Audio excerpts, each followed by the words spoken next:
Oh, you think because League's been out for a couple weeks now that I'm not gonna post a video on it and actually participate? Wrong! I will become one of the greatest Leagues champions of all time. Hi, and welcome to my channel. Hello and welcome. This is Leagues, episode number 1, kind of. I'm gonna talk about whether or not it's worth playing Leagues a little bit late, and if it's worth playing casually. I look at Leagues sort of like Runescape esports, along with Deadman mode and some of these other competitive game modes that have existed in the past. Leagues is just more primarily focused on skilling. I think that it tends to attract, I guess, a more competitive crowd, or people who perhaps have more time to play. However, I kind of want to dispel that notion a little bit. I don't really think that League should be exclusively for higher level players. I believe that anyone who wants to try Leagues should play it. And if you haven't seen it already, I have a video with We Skill Now, who is really into Leagues, and he's got a lot of really good information. Check out his channel, because you can probably learn a lot. Alright, so first of all, I joined a couple weeks late, and I kid you not, I joined about 1 week late. You see these dudes? See these dudes? Literally 123, and look at their gear. God, worst gear. Look at this dude. Here, let's talk to him. Hey. Hey. Get some sleep. Get some sleep. So, people have rushed it very fast, and clearly a lot of people are playing. I would call that more competitively. I mean, how long has League's been out? I mean, we still have, like 2 months left. I have it scheduled in my phone. We have like a month and a half or so. I have been playing pretty casually. Look, here's what my account looks like. It's nothing crazy. Yeah, it looks good maybe for a week-old account, but keep in mind 5 times experience. And I have, let's see, 4,000 total points, which isn't bad. I think already that's enough to earn me a reward. Not necessarily a good one. My goal is the Twisted Horns. In-game, the Twisted Horns sell for over 10 mil, I believe. The price may change now that Leagues is active. However, my goal is to get that for my main, because that's a very sweet thing. I've been talking to a couple of my friends that play RuneScape, and they have said basically they don't want to go through this whole thing where they level up this character, they do all this stuff, and then they lose everything. But that's simply not true, and I feel like if that's your mindset, you're playing for the wrong reason. Because with the League points, you can buy in-game rewards for your main. That is what you're competing for. I believe even if you started this very day that you can have a successful Leagues experience, not to mention it's actually really fun. So on my channel I haven't been posting a lot of RuneScape videos because I haven't been playing a lot of RuneScape. I've been distracted by other games. And World of Warcraft Shadowlands has come out, which is a new expansion, and that's really fun and awesome. And that has taken a lot of my time. And even so, even with Leagues and me being bored with RuneScape, it has drawn me in. I'm possibly more excited to play Leagues than I am World of Warcraft, which is not what I expect. Leagues is very fun. 5 times XP rate. That means that all of your high-level goals and skills that you want to attain, ooh, nice, Fire Talisman, are just that much more possible, which is epic. Everything you want to achieve, 5 times faster, fantastic, but here's the thing. There's also these superpowers, or your relics, which give you insane buffs. So I'm going to go ahead and show you the ones that I have chosen so far. So you get this first tier, Endless Harvest. Resources gathered by fishing, woodcutting, and mining are multiplied by 2. All resources are sent directly to the bank, etc., etc. Insane. Production Master.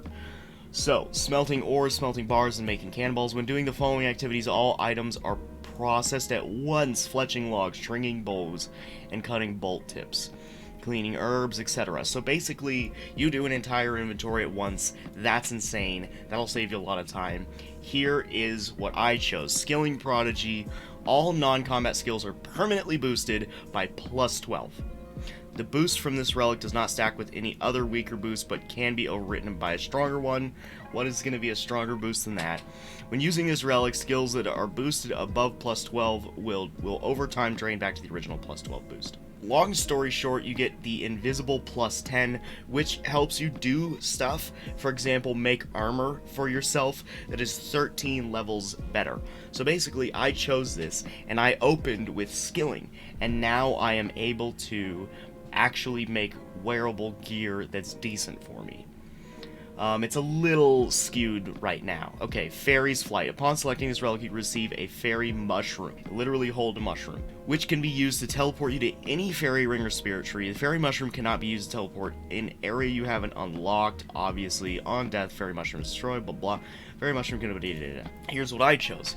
The following items no longer consume charges when you teleport with them. Master Scrollbook, Ring of Dueling, Ring of Returning, Games Necklace, Amulet of Glory, Skills Necklace, Combat Bracelet, Dig Site Pendant, Necklace of Passage, Slayer Ring, and Ring of Wealth.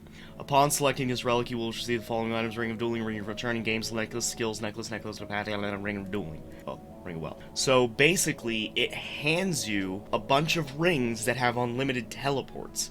So Necklace of Passage is insanely OP. So the way I've been using Necklace of Passage is I will teleport down, I will use it to go mine Rune Essence or Pure Essence. Additionally, underneath the Wizard's Tower is a fairy ring. So I have a free teleport to a fairy ring that's probably faster than a lot of other teleports to fairy rings in the game. So that is really epic. So Eternal Jeweler is really cool. And then last recall, this, I feel if you are clever, this can be insane for doing things that require you running back and forth and that kind of thing. Upon selecting this relic, you will receive Crystal of Memories, which when used will teleport you back to the location for where your most recent teleport occurred. Your teleport will only be stored if the Crystal of Memories is in your inventory, and you will receive a message in your chat box if it is successfully stored from a previous destination. Crystal of Memories will not remember your teleport location if you teleport from an instance.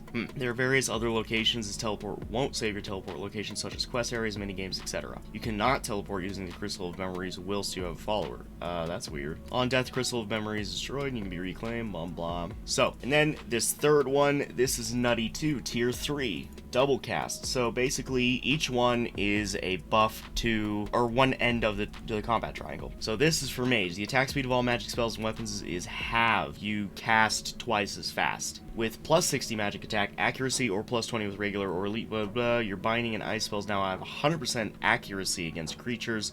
Otherwise, your magic attacks have 125 increased accuracy against creatures and 50% increased accuracy against other players. You save 90% of your runes when casting spells. Wow. This includes charges when using powered bow staves such as Trident of the Seas, Trident of the Swamp. Wow, that's insane.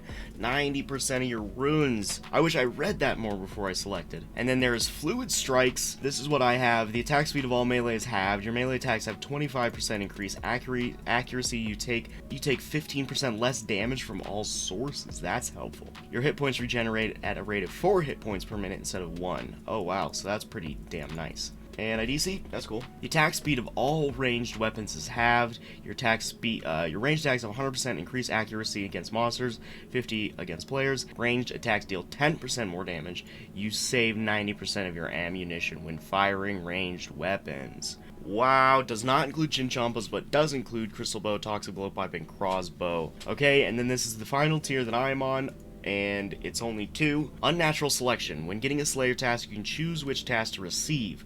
The same task can be chosen repeatedly. Superior Slayer chances have a 1 in 25 chance of spawning.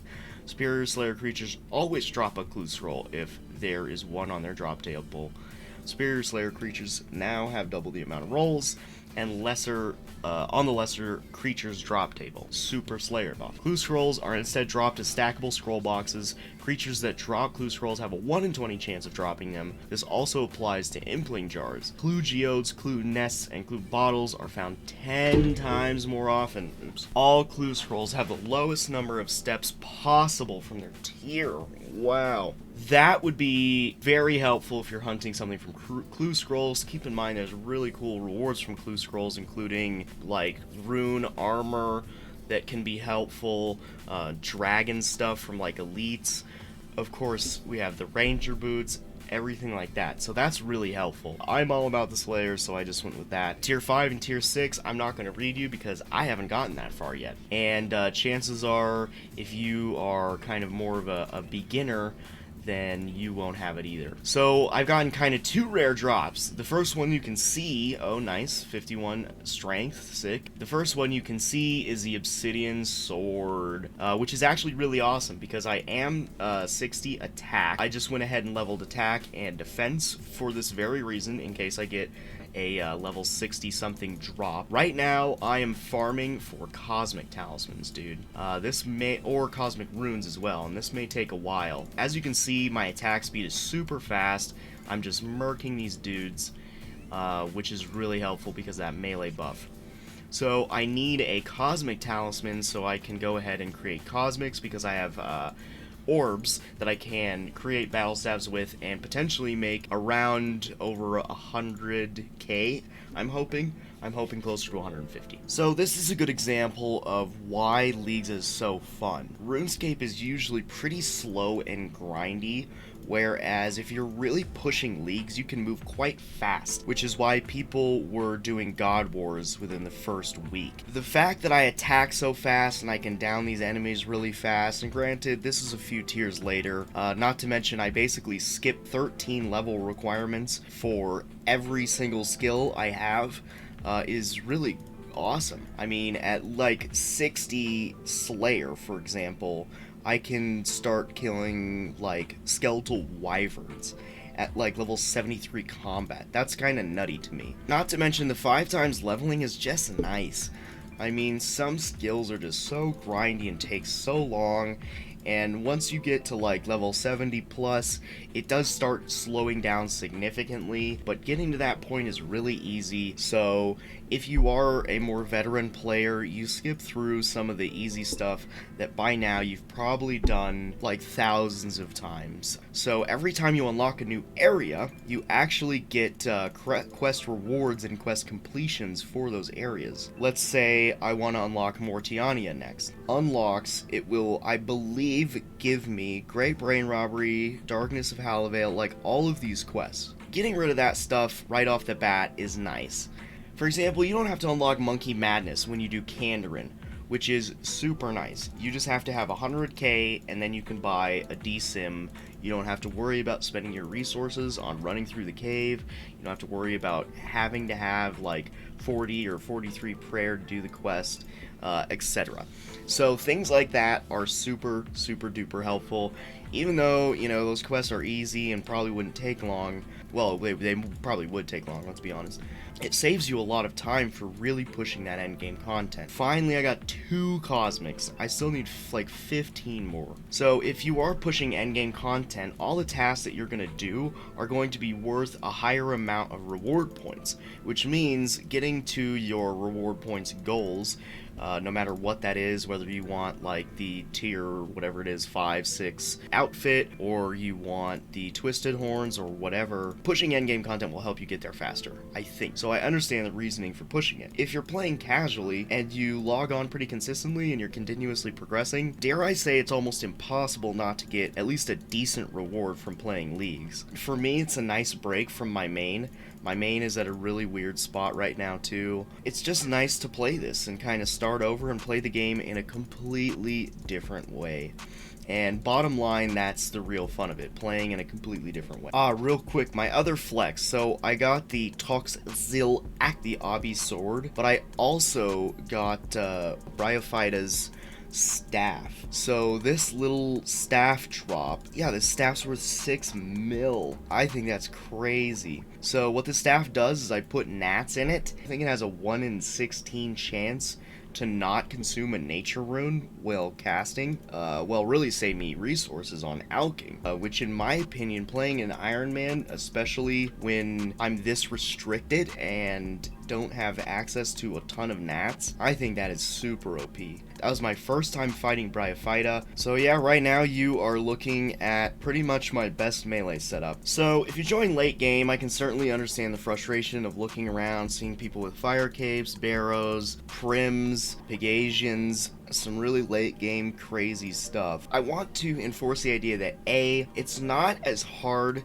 to reach that point as you think. 10 more Slayer levels, which is very easy to do. I have not been grinding Slayer that hard, and I will be able to start doing some higher level Slayer bosses that can really bring in buku bucks and gear. So after you've played for like a solid week or two, then you get into a really comfortable zone. Not to mention, while I've made this video, I've already gone up like 5 strength levels. I definitely think it's worth trying if you want to experience it. All I can really say is RuneScape and many other MMORPGs are always just very slow and grindy and less fun in the beginning. But once you get to a certain comfort zone or a certain level where you have this and that unlocked and you can get around the game more efficiently and you have enough food and you're not constantly like struggling for survival, then it becomes a lot more fun. I will be making more Leagues videos. Thank you so much for watching. I really appreciate it, and I will see you later, gamers. Also, check out my channel for any other kinds of content that you might be interested. I make videos on all kinds of stuff. Leave a like if you liked it, comment if you have something to say, and subscribe if you want to see more. Subscribe to Clayton Bridges' YouTube channel.